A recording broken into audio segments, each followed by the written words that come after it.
इय्याक नअबुदु व इय्याक नस्तईन। जैसा कि सलमान अकरम राजा साहब ने बताया कि एक दफ़ा फिर जो है अदालती अहकामात को नहीं माना गया। जो अदालती अहकामात थे 3 जजेस के सलमान अकरम राजा साहब के दस्तखत से जो लिस्ट आएगी तो उनको जुमेरात के दिन मिलने दिया जाए। लेकिन बहरहाल हम यहाँ आए और पुलिस ने हमें एक दफ़ा फिर रोका और वो अहकामात नहीं माने जा रहे। तो हम सोच में पड़ गए हैं कि जो आईनी और कानूनी रास्ते हैं, हमने पंजाब के होम डिपार्टमेंट को ख़त लिखा, हमने वफाकी हुकूमत को ख़त लिखा, उसके बाद जो है हमने अदालत गए, अदालत में पिटीशन दायर की, अदालत ने इजाज़त दी।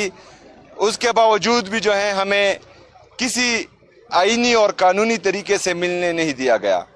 अगर फ़र्ज़ करें पाकिस्तान में आईन को रौंदा जा रहा है, कानून को रौंदा जा रहा है और कोई इतना ताकतवर है कि वो अपने आप को आईन और कानून से मुबर्रा समझ रहा है, तो फिर हम सोच में पड़ गए हैं कि हमें आगे क्या करना है।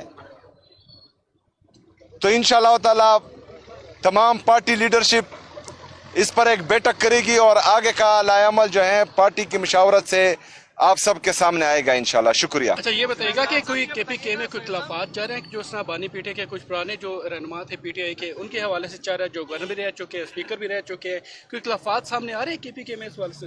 देखिए जी, बिल्कुल कोई इख्तिलाफात नहीं है। तमाम लीडरशिप जो है कल भी एक पेज पर बैठी थी कल रात को, और हमने आज के सेनेट के इलेक्शन पर जो है भरपूर मशावरत की थी। और अल्हम्दुलिल्लाह जैसा कि आपने देखा कि आज हमारे तमाम वोट्स पूरे थे, तो हमारी तमाम पार्टी खैबर पख्तूनख्वा में और पाकिस्तान में एक पेज पे है। ये बताइएगा कि KP की ये सूरत हाल है कि ऑडिटर जनरल के 27 अरब के बेज़ाब्तियों के एतराज़ात हैं। उसके अलावा जो असातिज़ा की वैकेंसीज हैं वो एक अरसे से नहीं भरी गई, पुर नहीं की गई। जो तालीमी निज़ाम है वो भी गड़बड़ है। जो फाटा वाले अजला हैं जो जम हुए, वहाँ पर अभी तक ना पुलिसिंग का निज़ाम मुकम्मल है और ना अदालती निज़ाम मुकम्मल है। ऐसी सूरत हाल में ऐसे सूबे में मुलाकात ज़रूरी है या ये इंतजाम ज़रूरी है? देखिए जी, सबसे पहले तो ऑडिटर जनरल के ऑफिस इस मेगा करप्शन स्कैंडल में मुलविस है, जिसका जिक्र मैंने बार बार किया है। असातिज़ा की कमी है। 16,000 एलिमेंट्री एजुकेशन में हम एडवर्टाइज कर चुके हैं।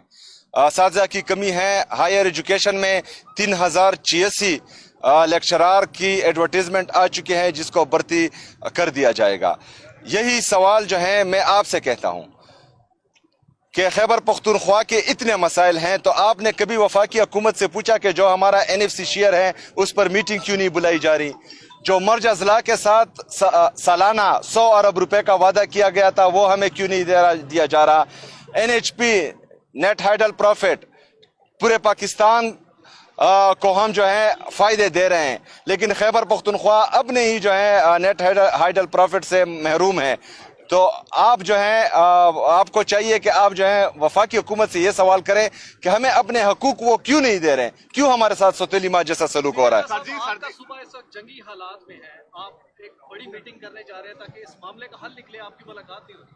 रोज हमारे जवान जो है वो राह हक में शहीद हो रहे हैं, तो ऐसी मीटिंग भी बुलाएंगे कि शहीदों के आप घर जाएं, उनको बैकअप करें ताकि वो जो दहशतगर्दों से लड़ रहे हैं वो बेहतरीन फाइट करें। देखिए जी, अगर फौजी मर रहे हैं वो भी हमारे इस कौम के बेटे हैं, उन पर भी हम गमज़दा व अफसरदा होते हैं। जो सिविलियंस मर रहे हैं गलत पॉलिसी की वजह से, उस पर भी जो है हम गमज़दा हैं, अफसरदा हैं।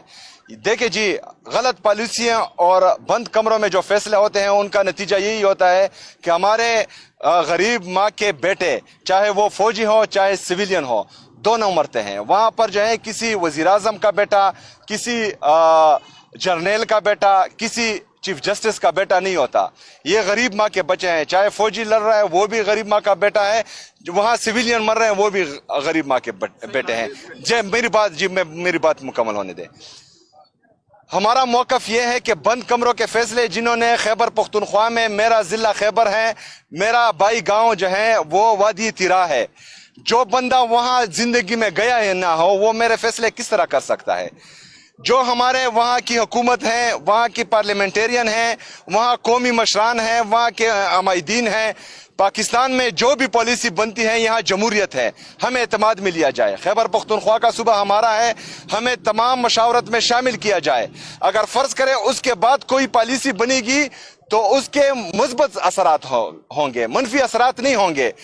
2004 سے لے کر آج تک جتنی بھی پالیسیاں بنی ہیں بند کمروں میں بنی ہیں، نہ ہی آپ کے ملٹری آپریشن جو ہیں کام آ رہے ہیں، نہ ہی آپ کے انٹیلیجنس بیسڈ آپریشن کام آ رہے ہیں۔ 80,000 جانوں کا نذرانہ ہم آلریڈی پیش کر چکے ہیں، جس میں 6,000 سے زیادہ ہمارے سیکیورٹی فورسز، چاہے وہ پولیس سے ہیں، سی ٹی ڈی سے ہیں یا فوجی ہیں، یہ ہم پیش کر چکے ہیں۔ اس کے بعد بھی امن نہیں آ رہا، تو کہیں پر تو ہم غلط ہیں، کہیں پر تو ہمیں پالیسی جو ہے چینج کرنی پڑے گی۔ تو اگر ہم فرض کریں یہ بات کرتے ہیں تو پھر ہم پر الزامات لگائے جا رہے ہیں کہ ہم کسی اور سائڈ پر ہیں، ہم صرف اور صرف پاکستان کے ساتھ ہیں۔ آپ کہنے کا مقصد ہے کہ جو دہشت گردی کی جو بھی میٹنگز ہو روڈ پہ ہونی چاہیے، دہشت گردوں کو سہولت مل جائے۔ جب بھی اس کو یعنی کہ دہشت گردی کی میٹنگ ہوتی ہے وہ بند کمروں میں ہوتی ہے، آپ جب بھی بات کرتے ہیں یہی کہتے ہیں کہ بند کمروں میں میٹنگز ہوتی ہے۔ جب بند کمروں میں میٹنگ ہوتی ہے تو آپ کو بلاتے ہیں، لیکن وہاں پر جانا پسند نہیں کرتے، وہاں پر سیکورٹی پرپز کے لیے، دفاع کے لیے آپ کو بلاتے ہیں، وہاں پر نہیں جاتے۔ لیکن جب پیسوں کا معاملہ آتا ہے، دوسرا فنڈز کا معاملہ آتا ہے، اس پہ آپ کہتے ہیں کہ میں وہاں پر جاؤں۔ آپ کون سے چینل سے ہیں بھائی جان؟ کوہ نور ٹی وی سے ہے، ماشاءاللہ۔ اچھا، بند کمروں کا مطلب یہ ہے کہ بند کمروں میں فیصلے ہوں لیکن 2-3 بندے نہ کریں۔ بند کمروں سے باہر نکل کر جو ہے کانفیڈینشیل میٹنگ جو ہو وہ ہو، سیکریسی رہے، لیکن صوبے کے وزیر اعلیٰ چیف ایگزیکٹو کے بغیر آپ کس طرح ایک پالیسی بنا سکتے ہیں؟ پہلے نیشنل ایکشن پلان کے جواب دینے دیں پہلے۔ دیکھیں جی، نیشنل ایکشن پلان میں دہشت گردوں کو دوبارہ آباد کرنے کی پالیسی بنائی گئی تھی؟ نہیں، تو یہ دہشت گرد دوبارہ پاکستان میں کیوں آباد ہوئے؟ یہ ہمارے خیبر پختونخوا کے ہر بندے کا سوال ہے کہ دہشت گردوں کو دوبارہ یہاں کیوں جو ہے آنے دیا گیا۔ پہلی بات، فینسنگ ہماری حکومت میں نہیں ہوئی۔ 25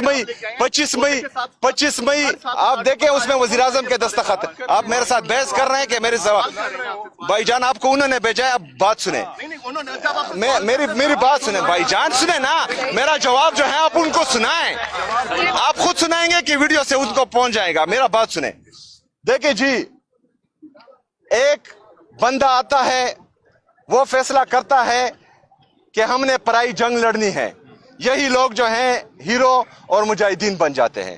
دوسرا بندہ آتا ہے، وہ فیصلہ کرتا ہے کہ آپریشن ہوگا، آپریشن ہوتا ہے۔ 2018 میں جو ہے ان علاقوں کو ڈکلیئر کر دیا جاتا ہے۔